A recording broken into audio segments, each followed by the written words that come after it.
من فيض مولانا الغفور قرآن رب العالمين جاء لنا نبراس نور فيه السعادة واليقين أسمى المعاني في السطور نسمو بها دنيا ودين نلقى الشفاعة في النشور بدلائل النور المبين في حفظه تحلو الأمور ما خاب من يرجو المعين نلقى الشفاعة في النشور بدلائل النور المبين بدلائل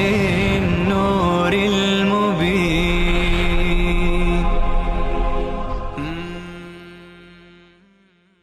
أعوذ بالله من الشيطان الرجيم. بسم الله الرحمن الرحیم. ان الذين كفروا ينفقون اموالهم. خدای عزوجل حسرت دیگر از حسرتهای اونها بیان می‌فرماید. اینها مال مصرف کردند. ابو جهل تشویق کرد، گفت هر چه دارید برای این جنگ بریزید. هر چه مال داشتند جمع‌آوری کردند و فکر کردند که این هزینه هایی که اونها متقبل میشوند این هزینه ها نتیجه میده، فردا موفق میشند، فردا پیروز میدان میشند. اما ناکام و نامراد شکست خورده برگشتند. خیلی از کفار هستند. این آیات فقط مصداقش ابو جهل نیست، کفار قریش نیست، امروز هم مصداق دارد. بسیاری از کفار دنیا تمام مالشون را، تمام اسلحهشون را، تمام ثروت کشورشون را هزینه می کنند در بلاد و می خواهند که مسلمانان را زبون کنند، مسلمانان را شکست بدن. این تبشیری ها و مسیحیان پول خرج می کنند تا مسلمانان را از دین برگردانند. جایی که موفق نمیشند اونجا با تانک و توپ حمله می کنند، هر چی که هزینه دارند هزینه می کنند. اما همونطوری که الله فرموده انشاءالله حسرت این پولها را به قبر میبرند، ناکام میشن، نتیجه نمیگیرند. اسلام عزیز با پول کسی نمیتونه شکستش بده، با مادیت نمیتونه شکستش بده. مادیت را آوردند، مادیت را عرضه کردند بر رسول الله صلی الله علیه وسلم، گفته هرچی پول میخواهی، سیادت و سرداری میخواهی، اما همه را رسول الله رد کرد و امت هم انشاءالله رد میکند. لذا الله میفرماید ان الذين كفروا ينفقون اموالهم ليصدوا عن سبيل الله. همانا کسانی که کفر کردند خرج میکنند مالشان را، چرا؟ لیصدوا عن سبیل الله، تا از راه خدا جلوگیری بکنند، تا جلوی پیشرفت اسلام را بگیرند. فسینفقونها، الله می فرماید ان قریب آنها خرج میکنند. ثم تكون عليهم حسرة، سپس این پولها برای اونها حسرتی میشه.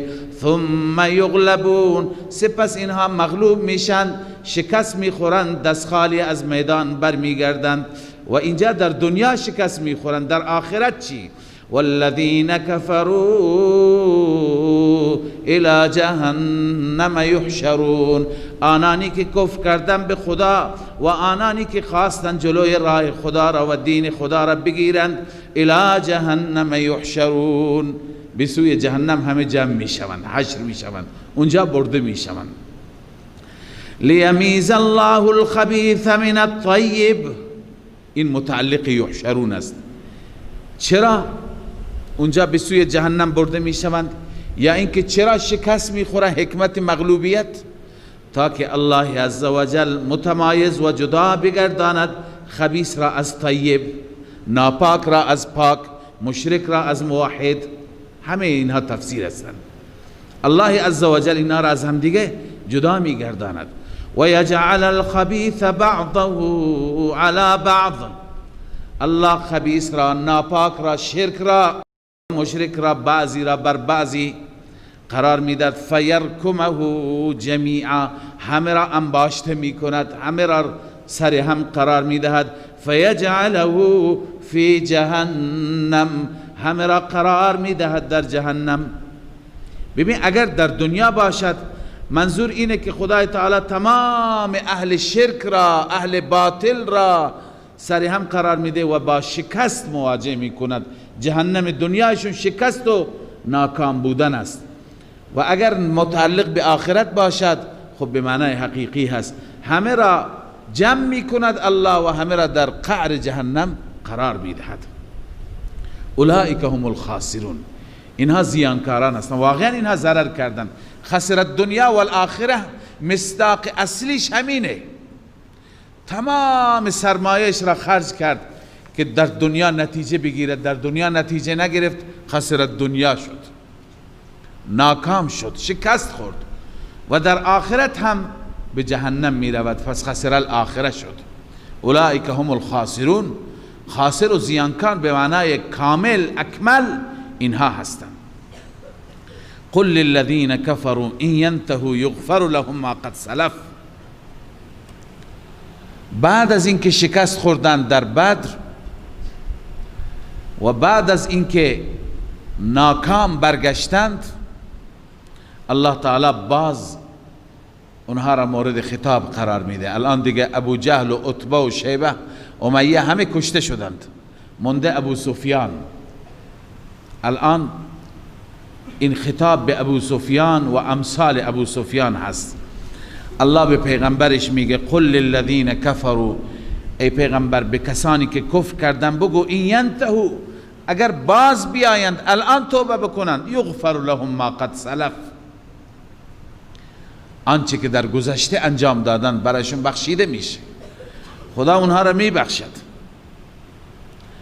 اما اگر توبه نکنند، باز نیایند، و این یعودوا، این تهدید الهی هست، اگر بازگردند دوباره به همون مسیر گذشته برگردند، یعنی مسیر مبارزه با رسول الله، مبارزه با اسلام، فقد مضت سنت الاولین، پس سنت الاولین گذشت.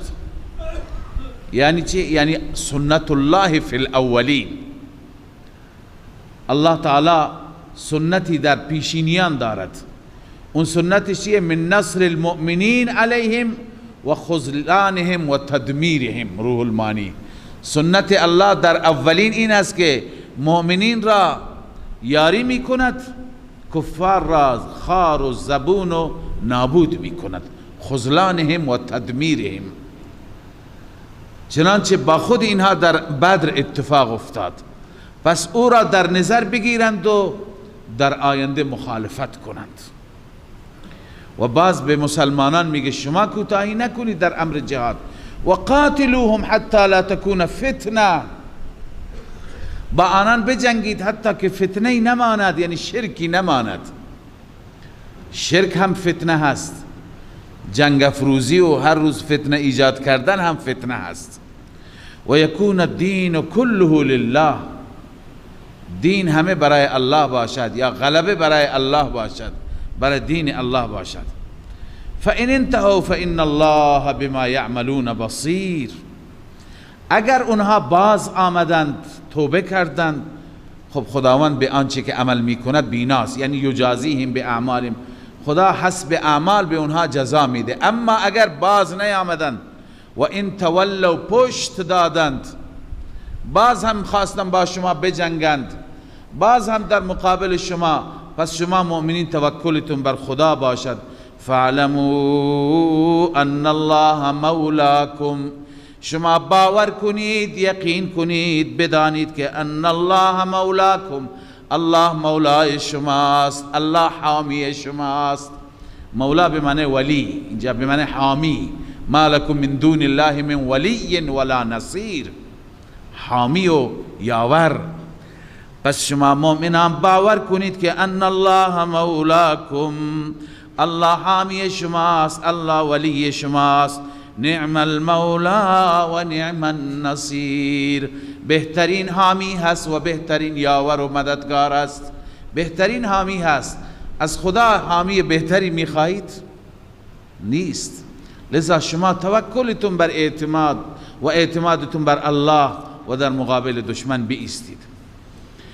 خب الله عزوجل بعد از اینکه فتح و موفقیت داد، غنایم زیادی آمدن، مالهای غنیمت حال باید تقسیم بشند. اول سوره عرض کردم هر یکی از اصحاب دیدگاهی و نظری داد، هر یکی یه چیزی گفت. الله تعالی فرمود که تقسیمش در اختیار خدا و رسول است. از اینجا بخش دوم سوره هست و ابتدا و آغاز با تقسیم مال میشه. قبلا خدمت طلاب عزیز توضیح مختصری داده شده، امروز مجدد اون توضیح تکرار میشه. اون اینه که مالی که از دشمن به دست میآید بر دو گونه هست. یکی اینه که با جنگ و با خونریزی و با کشتن دشمن و با شهید دادن و شکست دشمن و مال به دست میآید، این مال را میگن غنیمت. دومین مالی هست که خدای تعالی رعب بر دشمن میندازه، دشمن جنگ نمی کند، تسلیم میشه. چنانچه اکثر یهودی ها به این صورت تسلیم شدند. یهود بنو نذیر، یهود عرض کنم بنو قریظه، یهود خیبر نه، عرض کنم که بعضی قبائل دیگر مثل باغ فدک که معروف هست، عرینه، اینها اموالی هستند که اینها را برای اینها جنگ درگیری صورت نگرفت.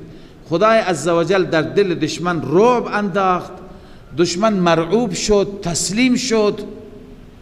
بعد از اینکه تسلیم شد، اینها از طریق تسلیم شدن به دست آمدن، اینها را میگن مال فیع. علما بین اینها فرق قائل شدند. مال غنیمت حکمش فرق میکنه با مال فیع. مال فیع تقسیم نمیشه بین مجاهدین، اونجا که جنگ صورت نگرفته، اونجا الله رعب انداخته. اون مال فیع در بست در اختیار پیغمبر هست، بعد از پیغمبر خلیفه هست، بعد از اون در دست امیر مسلمانان، کسی که در رأس است، در اختیار او هست. او به هر صورتی که صلاح بداند ملکن به کسی که نمیده مال منقول غیر منقول را، اما برای کسی که بخواهد در اختیارش میده که استفاده بکند. رسول اکرم صلی الله علیه وسلم مالهای فیع را که به دست آورده بودند در اختیار خود رسول الله بود. از اون مالهای فیع یکی باغ فدک بود که باغ فدک را در اختیار اهل بیت قرار داده بود که تا وقت اونها استفاده بکنند، مصرف بکنند.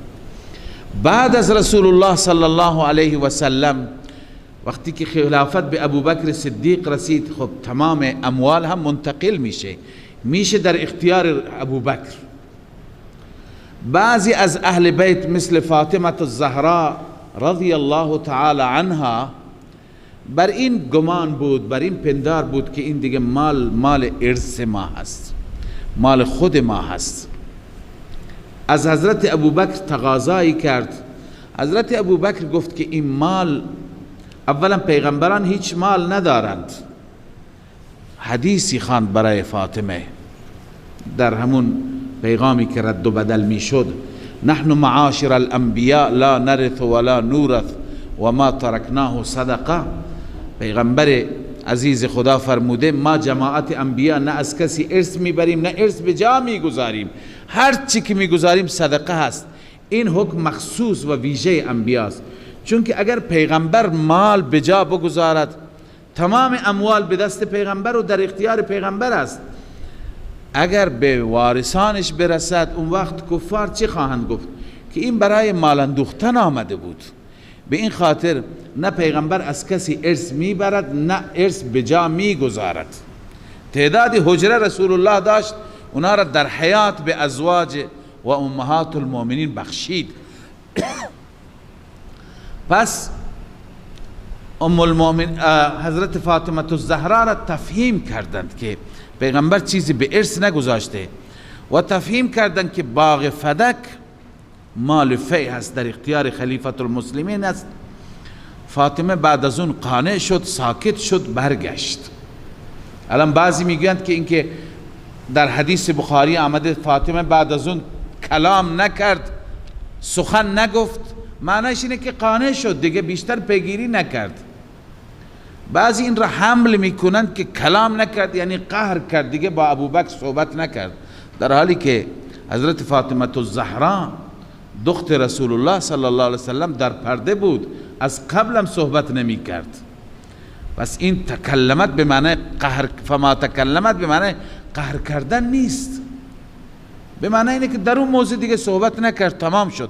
با وجود این ابوبکر صدیق رضی الله تعالی عنه باغ فدک را در اختیار اهل بیت گذاشت، یعنی بعد از اینکه در اختیار خودش گرفت، باز به اهل بیت یک بخشی را به دست عباس داد، یک بخشی را به دست علی کرم الله وجهه داد، اینها استفاده می کردند.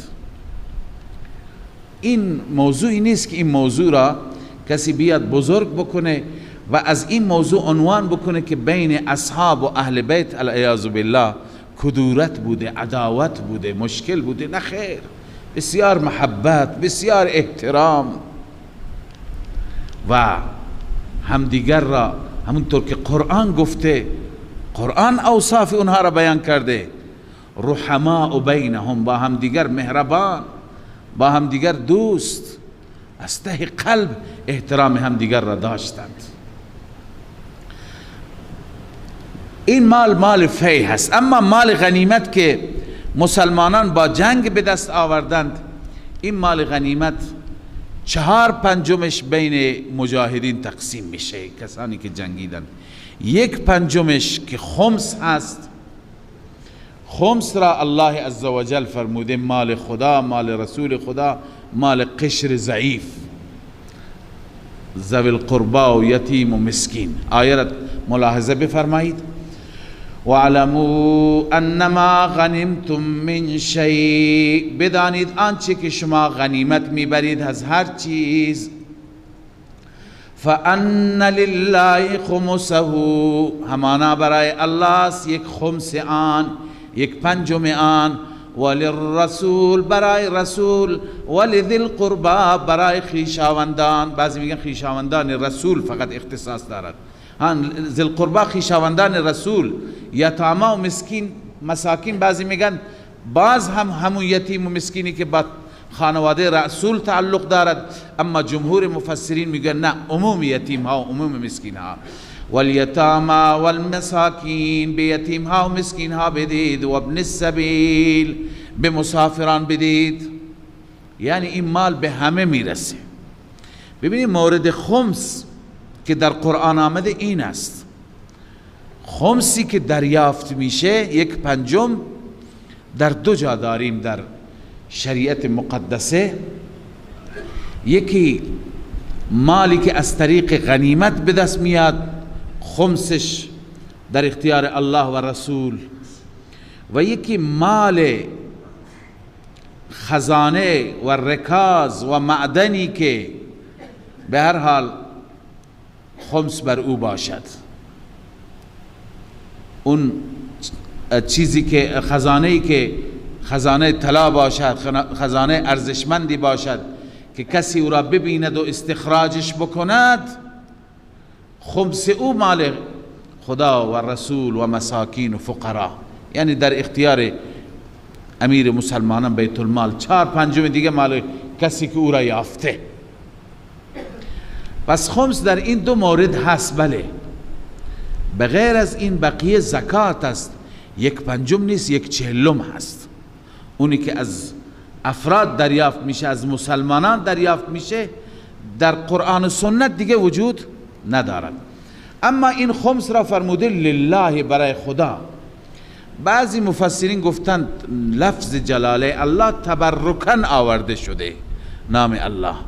بعضی نام الله اون که به رسول الله تحویل داده بشه دیگه میشه لله، به یتیم و به فقیر و به مسکین داده بشه میشه لله. اما بعضی گفتن نه، اینجا که ذکر شده لله معنایی دارد. 1/5 مال غنیمت از همون 1/5 برای خدا، یعنی برای خانه خدا، برای تعمیر کعبة الله، برای مسجد الحرام، برای عرض کنم توسعه، برای کارهایی که اونجا نیاز هست، یک بخشی از این خمس به اونجا گذاشته بشه، اختصاص داده بشه. این وظیفه امیر مسلمانان است که بخشی را برای خدا، برای مساجد، همه مساجد مال خدا هستند، داشته باشد. ولی رسول صلی الله علیه وسلم، خود رسول میتونه مصرف بکنه هر کسی را. رسول اکرم صلی الله علیه وسلم 1/5 خودش را و سهم خودش را دوباره برگرداند به غانمین، به مجاهدین، اعلام کرد من سهم خودم را به شما دادم. و برای خیشاوندان رسول که خیشاوندان رسول سادات نمیتوانند زکات دریافت بکنند، نمیتوانند صدقات بگیرند. رسول الله صلی الله علیه وسلم فرمود که صدقات و زکات اینا اوساخ الناس هستند، چرک مال مردم هستند، برای ما و اهل بیت ما جایز نیستند. حتی خرمایی از خرماهای صدقه، یکی از نواهای رسول الله سیدنا حسن بود غالبا، وقتی که خورد یا سیدنا حسین، آن حضرت صلی الله علیه وسلم کخ کخ کرد که بیانداز بیرون، بیانداز، نگذاشت که از گلویش اون طرف بره. تا این اندازه در باب صدقه احتیاط می کردند. لذا الله می فرماید که اینها برای ذوی القربا رسول الله از مال غنیمت، برای یتیمها، مسکینها و مسافران، اینا مصارف هستند. ان کنتم آمنتم بالله وما انزلنا على عبدنا يوم الفرقان يوم التقى الجمعان. الله می فرماید اگر شما ایمان داری به خدا و همچنین به آنچه که ما نازل کردیم بر بنده ما، یعنی اون نصرتی که کردیم، یوم الفرقان، روز فیصله، یعنی روز ملاقات هر دو جمع. والله على كل شيء قدیر، الله بر هر چیز قادر است، بر هر چیز قادر است. من جمله از قدرت الله اینه که یک جماعت اندک الله او را قادر میگرداند، او را قدرتمند میگرداند، جماعت بسیار بزرگی را شکست میده.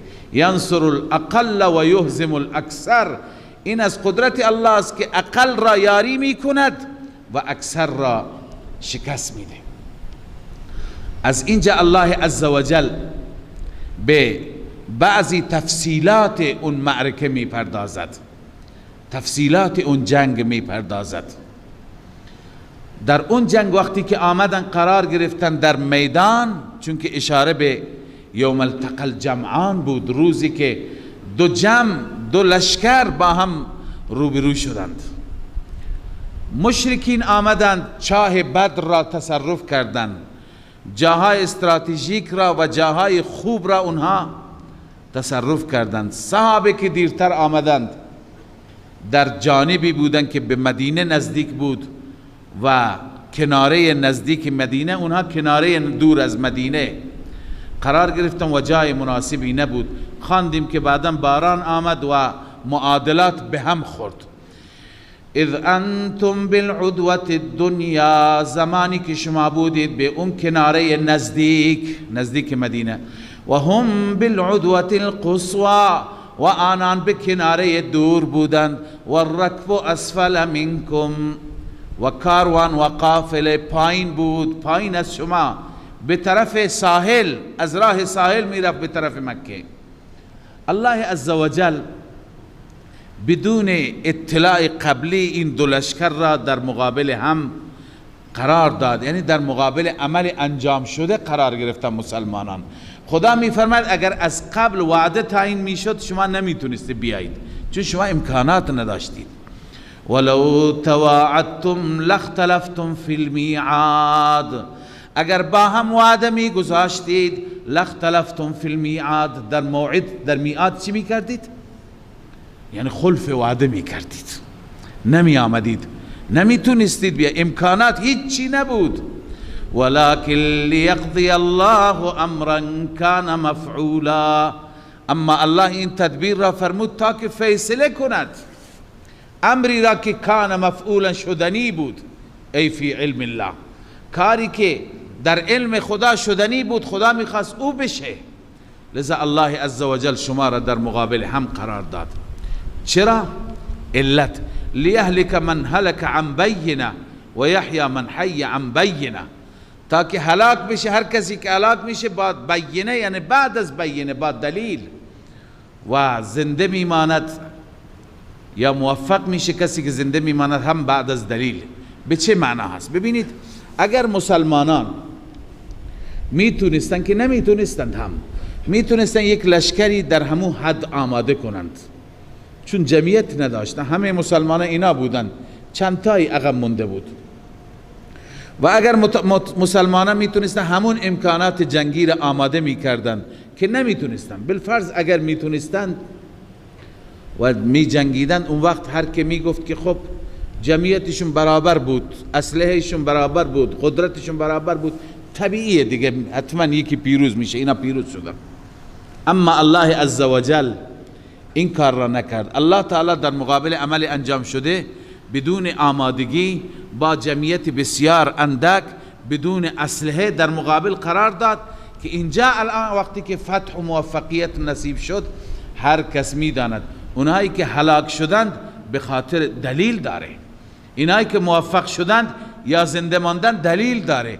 دلیل چیه؟ نصرت الله برای اینها است و شکست الله اونها راست، اونها را شکست داد، ذلیلشان کرد، لذا هرچی دلیل داره. من حی عن بینه و ان الله لسمیع علیم، همانا الله عزوجل شنواست، همه چیز را میشنود، همه چیز را میداند. و بعض الله تعالی اسباب را، امکانات را طوری فراهم فرمود که اینها هم دیگر را، اینها بتونن جرأت پیدا بکنن بیاند. مثلا اول در خواب به رسول الله صلی الله علیه وسلم نشان داد که جماعت کفار اندکند، کم هستند.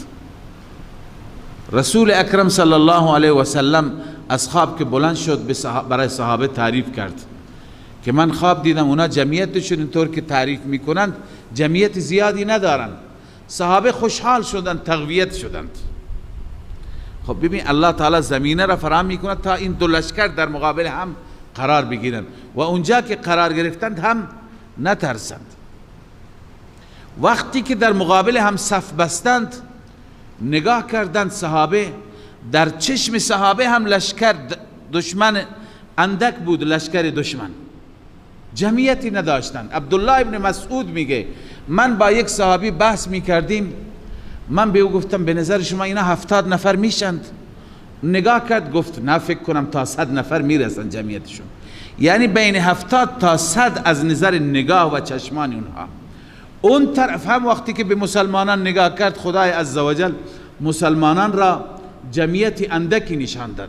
ابو جهل که نگاه کرد گفت به جوانان قریش، گفت ببینی بچه ها، شما تک تک اینها را بگیری ببندید، اینا را ببندید که اینا را ما با خود میبریم. یعنی فکر کرده اینا یک جماعت اندکی هستند، اینا را با خود میبریم مکه، اونجا به کیفری عملشون میرسونیم. هر کسی را که نتونستید بکشید، ولی بقیه همه را ببندید، چون که اون وقتی که میدید خیلی اندک میدید. این زمینه را الله فراهم کرد تا این دو لشکر بیاد در مقابل هم قرار بگیرد، تا الله اون چیزی که میخواهد بشه. لذا الله می فرماید اذ یریکهم الله فی منامک قلیلا، زمانی که به شما نشان داد آنان را در خواب شما اندک، ولو اراکهم کثیرا لفشلتم، اگر به شما نشان میداد آنان را زیاد، لفشلتم، شما فشل می شدید، سست می شدید، ولتنازعتم فی الامر، بعداً با هم درگیر می شدید در امر قتال، درباره جنگ با هم اختلاف می کردید بجنگیم یا نجنگیم، خیلی زیادند. ولکن الله سلم، اما این الله هست که شما را سالم نگه داشت. سلم بنویسیم من التنازع والفشل یا من الفشل والتنازع، خدا نخواست که شما با هم درگیر بشید، شما فشل بشید، لذا الله شما را سالم نگه داشت. انه علیم بذات الصدور. الله میداند راز سینه ها را، اسرار دل ها را، اسرار سینه ها را الله میداند. و اذ یریکموهم، تنها در خواب نه، در بیداری هم، زمانی که شما را نشان داد به آنان، اذ التقیتم، وقتی که شما ملاقات کردید، فی اعینکم، در چشمان شما، قلیلا، اندک، به شما اونها را اندک نشان داد. صحابه میگفتند اینا که جمعیتی نیستند. کی میگفت جمعیت اینها زیادند؟ و یقللکم فی اعینهم، و در مقابل شما را هم قلیل کرد الله فی اعینهم، در چشمان اونها شما را اندک نشان داد. چرا؟ لیقضی الله امرا کان مفعولا، این حکمت تقلیل، تاکه الله عزوجل فیصله بکند اون امری را که شدنی بود. الله میخواست اون وعده ای که در سوره های مکی ذکر کرده بود که به عذاب گرفتار میکند، اون عذاب را الله میخواست اینجا پیاده بکند، اون عذاب را اینجا محقق بکند. لیقضی الله امرا کان مفعولا، الله میخواست که فیصله بکند امری را که شدنی بود. و الی الله ترجع الامور، همه امور به خدا برمیگردد، به اسباب نیست، به جمعیت نیست، به اسلحه نیست، به بمب اتم نیست، امور به الله برمیگرده. الله چه بخواهد، چه فیصله بکند، او میشه. یا ایها الذین آمنوا اذا لقیتم فئة فاثبتوا. بازم این جریان بدر ادامه دارد، اما در وسط خدای عزوجل قانونی بیان میفرماید، قانونی که این قانون جایش اینجا هست. دشمن اندک بود یا زیاد بود، هر چی بود، شما مسلمانان وقتی که در مقابل اونها قرار گرفتید، شما بهادر باشید، شما بزدل نباشید، شما نترسید، ثبات داشته باشید، ثابت قدم. کشته بشید اشکال نداره، شهید میشید، ولی فرار نکن. خواندیم دیروز که فرار از گناهان کبیره هست. لذا الله می فرماید یا ایها الذین آمنوا، ای مؤمنان، اذا لقیتم فئة، وقتی که شما جماعتی از کفار را ملاقات کردید، فاثبتوا، شما ثابت قدم بمانید، واذکروا الله کثیرا. این ثبات قلبی است. برای ثبات قدم چیکار کن؟ خدا را ذکر کن. واذکروا الله کثیرا، الله را به کثرت ذکر کن، ثبات قلبی حاصل میشه. لعلکم تفلحون، قطعا شما رستگار میشید، کامیاب میشید. ببین یک نسخه بسیار جالبی الله اینجا بیان فرمود. گاهی ما در دنیا با مشکلات مواجه میشیم، الله عزوجل ما را تشویق فرموده به خاطر اینکه ثبات قدم داشته باشیم، اول ثبات قلب پیدا کنیم. ثبات قلب با ذکر الله هست.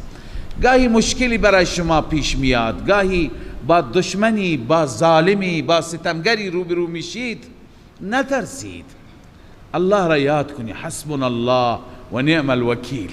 ما خواندیم در سوره آل عمران که به صحابه گفتند الذين قال لهم الناس ان الناس قد جمعوا لكم فاخشوهم.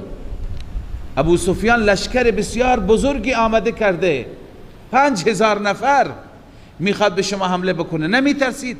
و قالوا حسبنا الله و نعم الوکیل. اونا گفتن حسبنا الله، یعنی مؤمن در مقابل دشمن باید نترسد، مؤمن باید شجاع باشد. الله عزوجل مؤمن شجاع را دوست دارد و مؤمن شجاع را هم کمک میکند. اونی که مرد باشد خدا کمکش میکند. لذا الله میفرماید وقتی که میخواهید که ثبات قدمی داشته باشید، اول ثبات قلبی پیدا کنید. ثبات قلبی با ذکر الله هست.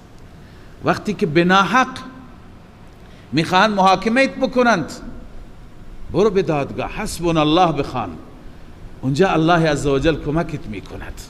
وقتی که در مقابل دشمن ستمگر هستی، الله را ذکر کن. واذکر الله کثیرا.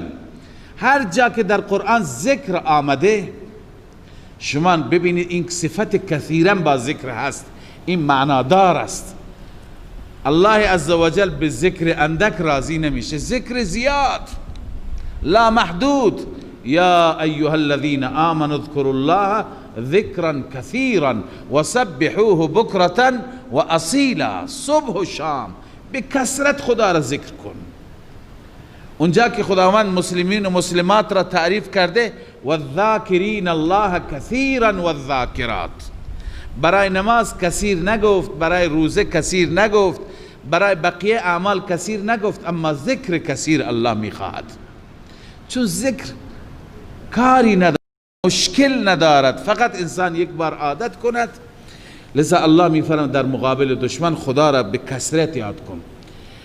به کثرت یاد کردن ذکر در جبهه، بعضی گفتند که همین ذکر عادی است، اما اینجا گفتند ذکر مجاهدانه، یعنی هر وقتی که به دشمن حمله میکنی با الله اکبر، با ذکر و بلند کردن نام الله. بعضی ها استنباط کردن از این آیه لعلکم تفلحون، شاید شما رستگار بشید. و اطیعوا الله و رسوله،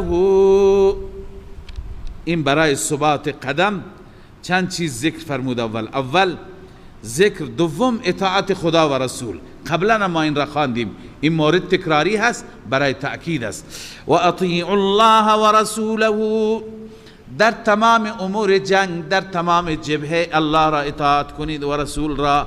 منمنیت و نفسانیت نباشد. هرگاه مجاهدان به دنبال منمنیت رفتند، به دنبال قدرت شخصی رفتند، شکست خوردند، هدف را هم فراموش کردند. نمونه دوروبرتون زیاد هست. و اطیعوا الله و رسوله ولا تنازعوا فتفشلوا، با هم دیگر نزاع نکنید فشل میشید، با هم دیگر درگیر نشید سست میشید، هیبت شما میره، وقار شما میره و اون شکوه شما از دست میره. امروز که مسلمان شکوه ندارد، مسلمان اون عزت گذشته را ندارد، به خاطر اختلافات فی ما بین است. الله از این اختلافات راضی نیست. قرآن را مطالعه بکنید، ببینید به این نتیجه می رسید که الله عزوجل از اختلافات بندگان خودش، اونهایی که نام الله را می گیرند، خوشنود نیست. الله می فرماید فتفشلوا، شما فشل میشید، سست میشید، و تذهب ریحکم، و اون هیبت شما میره، اون هیبت شما میره. واصبروا ان الله مع الصابرین، الله می فرماید صبر کنید، هم الله با صابران است. ببین این چه صبری هست. اینجا بحث مصیبت نیست، بحث زدن دشمن شما را نیست، بلکه بحث اختلافات است. خوب توجه بکنید، نکته بسیار مهمی هست در حل اختلافات مسلمانان، بسیار تأثیر گذار است. اون اینه که وقتی که شما با هم میخواهید مسائل را حل کنید، اینجا بهترین صفت برای شما صفت صبر هست. صبر اینجا به معنی گذشت، صبر اینجا به معنی این که همه اون فشاری که بر شما میاد اون تحمل کن. گاهی مسلمانان با هم اختلاف نظر دارن، مذاکره میشه، بحث میشه، وقتی میبینی طرف کوتاه نمیاد تو کوتاه بیا. مسئله اساسی که نیست. اختلاف نظر اختلاف سلیقه هست، بذار سلیقه اون برادرت که قبول نمیکنه اون اعمال بشه، بر تو فشار میاد بیاد، صبر کن، خدا با تو هست. ان الله مع الصابرین. در همه اختلافات زن و شوهر، اختلافات خانوادگی، اختلافات دو برادر روی ارث، روی معامله دو تا شریک تجاری، در همه اینها اگر میخواهید خدا با شما باشد، اگر میخواهید که اختلاف حل بشه، اگر میخواهید که رضایت مولا حاصل بشه، کوتاه بیایید، بذار نظر شما اعمال نشه، بذار شما را بگن ترسو. شما که کوتاه آمدید، ان الله مع الصابرین، خدا با همین صابرین است. اینه که قربانی میده، ایثار میکنه تا مسئله حل بشه، تا موضوع جمع بشه. میگه اختلاف چه فایده ای داره؟ هم عرض کردم در همه اختلافات شما این را ببرید، اختلافات زن و شوهر، اختلافات تجاری بین مسلمانان هست، اختلافات روی زمین ها هست، اختلافات فامیل ها با هم اختلاف دارند، برادران با هم اختلاف دارند و اهل علم دینداران اختلاف دارند روی برداشت هایی که از قرآن و سنت دارند. اینها اگر اینها را اختلافات جزئی را اینها را وسیله قرار بدن که به سر هم دیگه بزنند، مسائل کوچک را، مسائل در حد استحباب و غیر استحباب، افضل و غیر افضل، اینها را گنده بکنند تا مردم را، تا جامعه را، فکرشون را خراب بکنند، تشویش ایجاد کنند. این خدمت نیست، این به اسلام خدمت نیست، این تفریق هست بین مسلمانان. بین مسلمانان شکاف انداختن است. گاهی بنده عرض میکنه بسیاری از مسائل فقهی هست، این مسائل اختلافی امروز نبوده، این مسائل از زمان صحابه بوده. آیا دستها را اینجا ببندیم یا اینجا ببندیم؟ آیا آمین بلند بگیم یا بلند نگیم؟ آیا رفع یدین بکنیم یا نکنیم؟ همه فقها که با هم اختلاف دارند در حد واجب و حرام نیست که یکی بگه این حرامه یکی بگه این واجبه، نه، در حد اولا و غیر اولاست. یکی میگه این بهتره، یکی میگه این بهتره. پس اولا و غیر اولا را قرار دادن، این را وسیله قرار دادن و بیاییم امت را، بین امت اختلاف ایجاد کنیم که اختلاف حرام است. اختلاف حرام است، این آیه میگه حرام است، الله ناراضی میشه. پس از مسائل اولا و غیر اولا بیاییم ما مرتکب حرام بشیم. حکم این انسان چیه؟ کسی میاد در جامعه میخواد یک اولایی را به زعم خودش اولاست، به زعم دیگری اولا چیزی دیگه است، به گمان خودش بیاد و یک اولایی را جا بندازه که این اولا موجب تشویش بشه، موجب اختلاف بشه، موجب چند دستگی در مسجد بشه.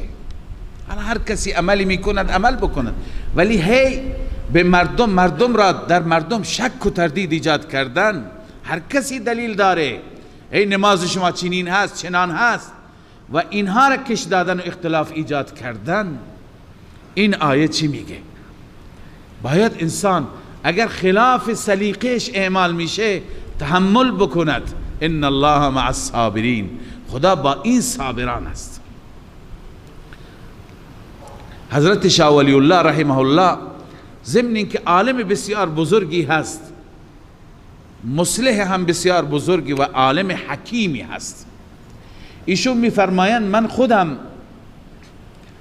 خودم که حنفی هستم و از نظر من بر فقه احناف عمل میکنم، ولی اگر در هندوستان که همهش احناف هستند، اگر در هندوستان غیر احناف بودند، همهش مثلا شوافع بودند، همه رفع یدین میکردند، من حنفی که اینجا می آمدم هم به خاطر اینکه اختلاف ایجاد نشه و به خاطر اینکه میبینم تحمل این مردم کمه و زود با هم درگیر میشن، من چیکار میکردم؟ اون اولایی که خودم اولا میدانستم اون را ترک میکردم، می آمدم همرنگ این جماعت میشدم تا اختلاف ایجاد نشه.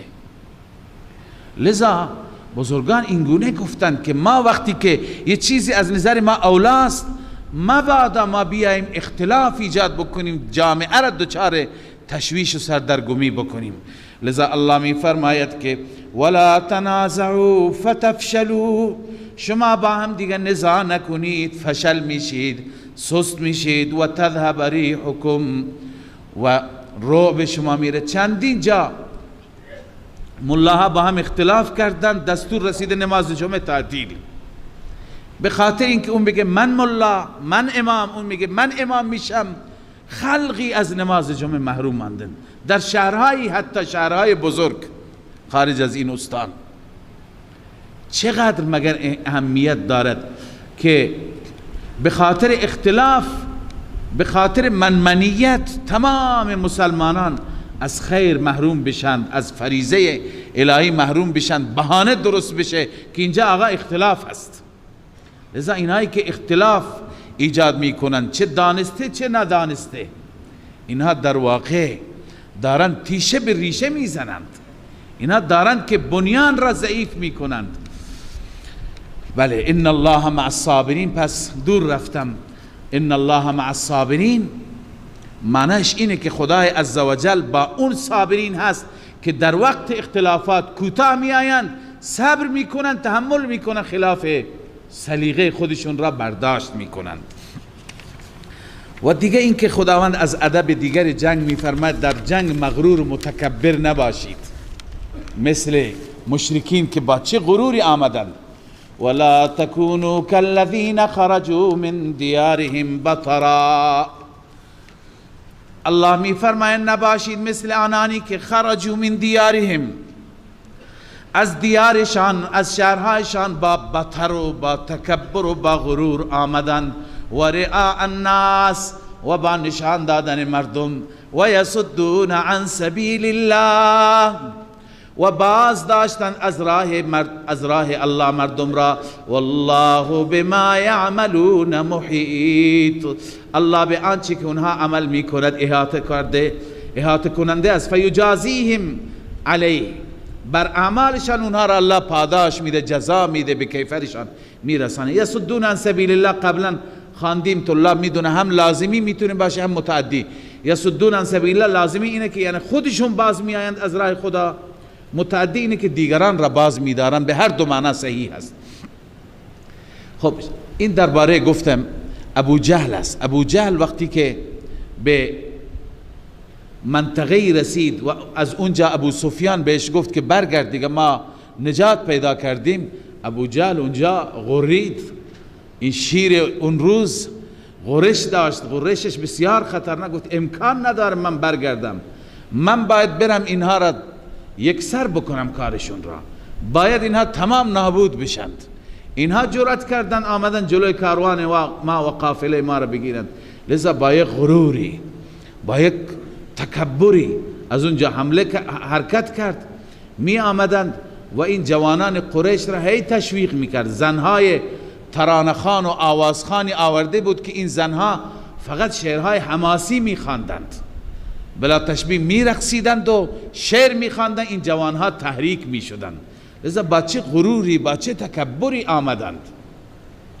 و اینجا وقتی که آمدند الله عزوجل چطور خار و زبونشون کرد. لذا الله به مجاهدین میگه شما مثل اونها نباشید. غرور، تکبر نشان دادن، چون که جنگ واقعا و اسلحه بالخصوص یه چیزی هست که در انسان به صورت طبیعی غرور میاره، انسان احساس قدرت میکنه. لذا باید در مقابل مسلمانان تواضع داشته باشه. نباید اون کسی که چند تا ستاره داره و چند تا درجه داره و مقام بزرگ نظامی هست، اون نباید جلوی مردم تکبر بکنه. اونی که اسلحه خوبی و سنگینی به دستش هست باید جلوی مردم تواضع داشته باشه، خادم مردم هست. لذا الله می فرماید پس یکی از شرایط اینه که برای جنگ میرید تکبر داشته نباشی. اونجا وقتی که ابو جهل آمد، کاری که شیطان کرد، شیطان میخواست اینا را تقویت کند. شیطان به شکل یکی از سرداران آمد، میگوین شیطان به شکل سراقه بن مالک که از سردار بنو کنانه بود، به شکل اونها آمد. اصلش چرا به اون شکل آمد؟ ابو جهل دیگه هیچ دغدغه‌ای نداشت، هیچ فکری نداشت، فقط یک مشکل دیرینه با بنو کنانه داشتند و بنو کنانه سر راه بود.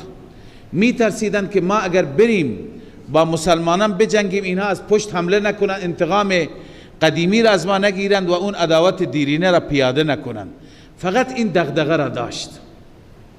لذا شیطان خودش را به شکل سردارشون قرار داد و رفت با ابو جهل را در میدان، در اون بدر چند روز اونجا بودند، اونجا ملاقات کرد و گفت نگران نباشید، اون اختلاف بین خود ما هست، اون حل میکنیم. الان یک مشکل بزرگتری است، من در کنار شما هستم. و گفت که گروهی لشکری یا 1000 نفر یا 2000 نفر گفت که از قومم به کمک شما میارم. دیگه ابو جهل دلگرم شد و بسیار شاد شد، قوی شد، دلش قرص شد. بعد از اینکه شیطان اونجا باشون بود، بعد از اینکه صف بستند، دست به دست ابو جهل بود و این طرف صفهای مشرکان بسته شد، اون طرف صفهای مسلمانان، شیطان چشمش به ملائکه افتاد. جبرائیل امین را دید که زره پوش است، در میان صحابه هست. در حدیث اینطور آمده که جبرائیل را دید و ملائکه را دید. وقتی که دید دیگه کم کم دستش را کشید و پا به فرار گذاشت. ابو جهل گفت کجا؟ گفت من میرم، من چیزی میبینم که شما نمیبینید. این وقتی که پا به فرار گذاشت، این اولین تضعیف روحیه بود که الله عزوجل به این سردار کفر داد. فکر کرد که اون هم پیمان من که آمد به من پیمان بست، اون غدر کرد، اون خیانت کرد، اون فرار کرد، اون گذاشت ما را. لذا اینجا اولین ضربه بود از نظر تضعیف روحیه. این را قرآن ذکر کرده و اذ زین لهم الشیطان اعمالهم، زمانی که مزین کرد برای آنان شیطان اعمالشان را، اعمال کفریه را. چگونه؟ آمد بهشون گفت و قال لا غالب لكم اليوم من الناس، مردم امروز بر شما غالب نمی شوند، اینها شکست می خورند. و انی جار لكم، من حامی شما هستم. شیطان به ابو جهل چی میگه؟ من حامی شما هستم. جار ای معین لكم، من شما را کمک می کنم. فلما تراءت الفئتان، هرگاه هم زمانی که هم دیگر را دیدن دو جماعت، یعنی روبرو هم قرار گرفتن، مسلمانان کفار را دیدن، کفار مسلمانان را. شیطان هم بود دیگه در این میان همراهی میکرد. نکس علی عقبیه، الله می فرماید که عقب نشینی کرد، کشید خودش را به پشت، عقب رفت. و قال انی بریء منکم، گفت من بیزار هستم، منکم از شما، از حمایت شما. انی ارا ما لا ترون، من میبینم آنچه که شما نمیبینید، یعنی ملائکه را. انی اخاف الله، من میترسم همینجا خدا مرا ذلیل نکند. لذا فرار کرد. والله شدید العقاب، خداوند سخت عذاب میدهد. اینها ابو جهل دیگه در اون میدان کشته شد، بقیه هم کشته شدن. اما بعدها قریشی ها گلایه کردند از سراقه ابن مالک رئیس کنانه که نامردی کردی اون روز، آمدی بعد فرار کردی. اون گفت اصلا من شما را ندیدم، کجا بوده؟ سوگند یاد کرد که چنین چیزی نبوده، اگه کسی بوده هم شکل من بوده، من نبودم. کامل انکار کرد. لذا به این صورت شیطان گاهی انسان را گمراه می کند، انسان را فریب میده. انسان بیچاره بدبخت میبره او را تا که به کشتن میده، در راه شرک میمیره، در راه کفر میمیره، بعدا شیطان عقب نشینی میکنه.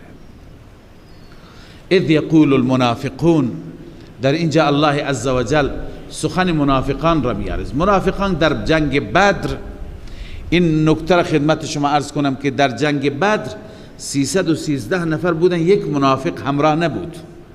منافقان اصلا نیامدند، از همون ابتدا از مدینه نیامدند، در احد آمدند، اونجا هم برگشتند، چون که ابتدا این شیرینی بدر را دیدند، بعدا میخواستند در احد بیاند، باز ترسیدند. وقتی که مسلمانان آمدند گفتند که این چه دینی هست که اینها را اینقدر فریب داده؟ اینا دیوانه هستند، اینا اصلا نگاه نمی کنند امکانات، اسباب، هیچی سرشون نمیشه، همینطور گرفتن رفتن به جنگ. الله تعالی زجر و توبیخ بر منافقان بیان می کند. در مدینه هستند. و این را هم خدمت شما عرض کنم که اصحاب بدر، کسانی که در جنگ بدر بودند، همه را خدای عزوجل بخشید، همه مورد بخشش خدای عزوجل قرار گرفتند و الله عزوجل فرمود که من همه را بخشیدم، از این به بعد هر چی که شما میکنید شما بخشوده شدید. یکی از اصحاب بدر حضرت حاطب ابن ابی بلتعه بود که ما خواندیم در سوره ممتحنه. اشتباهی کرد، نامه‌ای به اهل مکه نوشت. اونجا حضرت عمر رضی الله تعالی عنه ناراحت شد، گفت یا رسول الله، حضرت عمر فکر کرد که منافقه. اون به خاطر مصلحت بچه هایش نامه نوشته بود که بعدا توبهش پذیرفته شد. گفت یا رسول الله اجازه بده گردنش را بزنم. رسول الله ناراحت شد، گفت ای عمر، مگر این از اصحاب بدر نیست؟ مگر خدای عزوجل اینا را نبخشیده؟ لذا از اینجا معلوم میشه که هیچ منافقی در بدر همراه نبود. منافقین در مدینه نشستند و اینها را گفتند. چی گفتند؟ اذ یقول المنافقون والذین فی قلوبهم مرض. زمانی که گفتم منافقان، والذین، این واو تفسیریه هست. منظور از منافقان کیه؟ آنانی که در دلشان مرض بود، کفر و شرک بود. چه گفتن؟ غر هؤلاء دینهم، فریب داده اینها را دینشان فریب داده.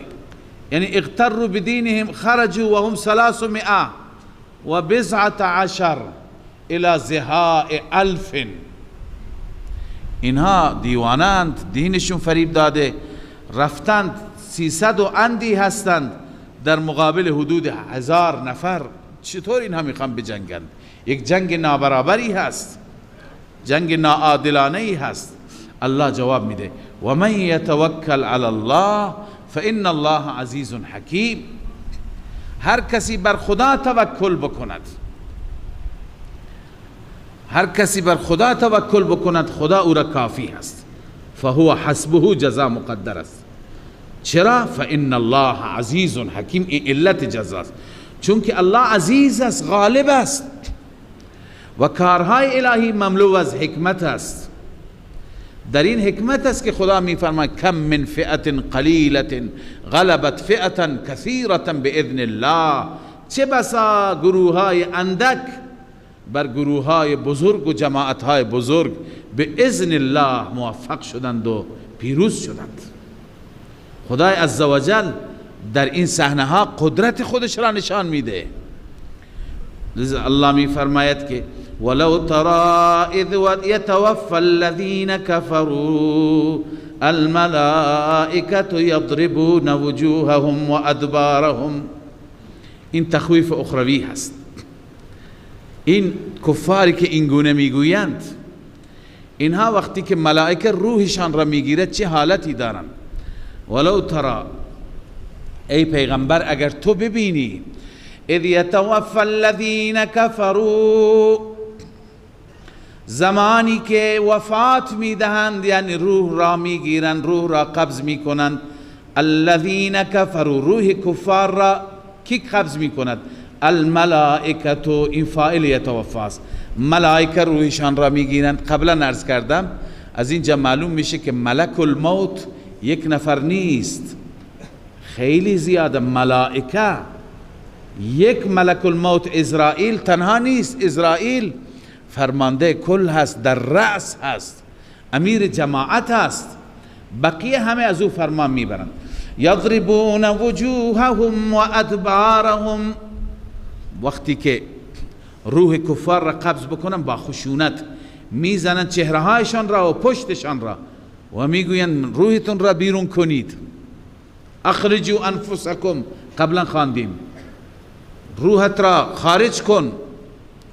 و ذوقوا عذاب الحریق، الله می فرماید به آنان میگویم بچشید عذاب سوزان را. ذالک بما قدمت ایدیکم. چرا؟ علت عذاب چیه؟ علت عذاب این است که بما قدمت ایدیکم، به سبب عمل کرده شماست، به سبب آنچه که انجام دادید، انجام داده دستهای شما. و ان الله لیس بظلام للعبید، الله ظلم نمی کند برای بندگانش. این ظلم مال خودتون هست، گناه خودتون است. چی کردید؟ هر وقتی که انسان در دنیا گرفتار میشه قطعا خودش کاری کرده. الله عزوجل بر بندگان هرگز ظلم نمی کند. الله تشبیه میده این کفار را که دأبهم کدأب آل فرعون، حالت اونها مثل حالت فرعون هست و آل فرعون هست. نمونه از تخویف، کدأب آل فرعون والذین من قبلهم، احوال اونها، حالات اونها مثل حالت آل فرعون است و کسانی که قبل از فرعون بودند، عاد، ثمود، دیگران. کفروا بآیات الله، آنها کفر کردن به آیات الله. فاخذهم الله بذنوبهم، الله آنها را مؤاخذه کرد به سبب گناهانشان. ان الله، این علت است، ان الله، علت این است که به درستی الله قوی هست، شدید العقاب، سخت عذاب میده، دشمن خودش را الله عذاب میده، طبیعی هست. ذلك بأن الله لم یک مغیرا، الله می فرماید هر انسانی که نعمتی دارد، یکی از نعمتها امنیت است، راحت است، زندگی راحت است. الله می فرماید خدا تغییر نمیده تا زمانی که خود انسان ها تغییر ندهند. خود انسان ها عملکردشون بد میشه، میروند به طرف گناه، میروند به طرف معاصی، میروند به طرف کارهایی که خدا را ناراضی میکند. دیگه خدا عذاب بر اونها میارد، امنیتش خراب میشه، هرج و مرج میشه، دزدی و سرقت زیاد میشه. این که گاهی تو شهرهای ما دزدی زیاد هست، گاهی ناامنی هست، بر سر هر ماشینی صاحب ماشین کشته میشه، شهید میشه، این همه ناامنی ها، اینا قطعا اثرات گناهان از قرآن این را میگه. ببینی آیه را، ذالک بأن الله لم یک مغیرا نعمتا، این به سبب این است که همانا الله تغییر دهنده هیچ نعمتی نیست که انعمها علی قوم، اون نعمت را الله انعام کرده بر قومی. مثلا یک قومی را امنیت داده، الله این نعمت را از اونها نمیگیرد حتی یغیروا ما بانفسهم، حتی که اونها خودشان تغییر بدهند ما بانفسهم، اونچه که نسبت به خودشان است، یعنی اعمالشان را تغییر بدهند، اعمالشون بد بشه، به معاصی رو بیاورند، به گناه و تجاوز رو بیاورند، اون وقت بله خدای عزوجل وضعیت را میگیره، شرایط را خدا عوض میکنه. و ان الله سمیع علیم، بدون شک الله سمیع هست، اقوال را میشنود، علیم دانا هست، احوال را میداند، همه چیز در کنترل الله است. کدأب آل فرعون، نمونه تغییر. فرعون چه قدرتی داشت، ولی وقتی که ظلم کرد، وقتی که کفر کرد، چی شد؟ کدأب آل فرعون، مثل حالت آل فرعون، والذین من قبلهم کذبوا بآیات ربهم، کسانی که قبل از فرعون بودند، تمام اقوامی که قرآن تعریف کرده یا نکرده. فاهلکناهم بذنوبهم کذبوا بآیات ربهم، اونا علت عذاب چی بود؟ اول کفر، تکذیب کردند آیات رب را، کلام رب را، پیامبران خدا را. فاهلکناهم بذنوبهم، ما آنان را هلاک کردیم، نابود کردیم به سبب گناهانشان. و اغرقنا آل فرعون، ما غرق کردیم آل فرعون را. و کل کانوا ظالمین، همه ظالم بودند، مشرک و کافر بودند. خدای عزوجل ظالم را مؤاخذه کرد. ظالم را مؤاخذه کردن عدالت است، ظالم را گرفتار کردن عین عدل است. لذا الله عزوجل می فرماید که احوال شما، هم شما مردم مکه، چون اینجا روی سخن با مردم مکه بود، مکه در امنیت بود، قریش مکه از هر طرف میخوردن، بهترین کاروانهای تجاری را داشتن، حتی جاهای دیگه میرفتن مردم احترامشان میگذاشتن. به اینها تعرض نکنید. دزدها میگفتن به اینها تعرض نکنید. راهزنها حتی تعرض نمیکردن، میترسیدن، میگفتن اینها از همون جایی هستن که وقتی که ابرهه با لشکر فیل رفت چطور تار و مار شد. هر کس نمیدونستند اون برکت خانه خدا بود، اما به برکت همون خانه خدا اینا باشندگان اونجا بودند، ساکنان اونجا بودند، اینها هم امنیت داشتند. هر جا می رفتن می گفتن که قافله مکه هست، باشکار داشته نباشید که نتیجه ما هم همون میشه. می ترسیدند، راهزنها می ترسیدند. حتی بسیاری از قافله های مناطق دیگه گاهی به دروغ می گفتن ما اهل مکه ایم که کسی باشون کار داشته نباشد. پس این شرایط شما چی شد؟ عوض شد. چی شد؟ خار و زبون شدید. تمام سرداران شما اینجا سرید شدند، کشته شدند، ذلیل شدید، 70 نفرتون اسیر شدید. علت چیه؟ الله می فرماید ببینید احوال اقوام گذشته را، همه وقتی که تغییر دادند اعمالشون را، پیغمبران آمدند نپذیرفتند، خدای عزوجل هم به سرشون زد. پیغمبر من پیش شما آمده، شما هم اگر باز هم انکار بکنید، کفر بکنید، همونه، همونطور که در بدر شما را داد. صدق الله مولانا العظیم.